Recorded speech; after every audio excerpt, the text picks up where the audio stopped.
નમસ્કાર મિત્રો, વિડીયોમાં તમારું સ્વાગત છે। તો મિત્રો, અત્યારે હાલની ખૂબ જ મોટી ખબર સામે આવી રહી છે। જી હા મિત્રો, તમને જણાવી દઈએ કે રીંછમાં ઘરમાં ઘૂસીને હુમલો કર્યો।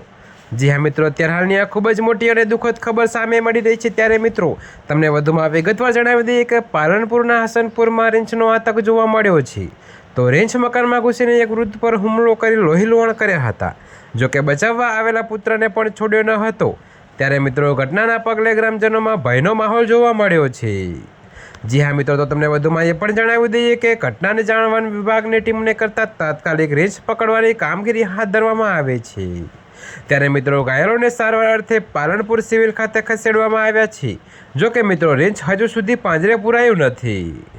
જી હા મિત્રો, તો અત્યારે હાલ માટે આટલું જ। મળીશું નવી અપડેટ સાથે। અને જો તમને અમારા વિડીયો પસંદ આવતા હોય તો વિડીયોને લાઇક, કોમેન્ટ, શેર અને અમારી ચેનલને સબસ્ક્રાઈબ કરવાનું ભૂલતા નહીં મિત્રો।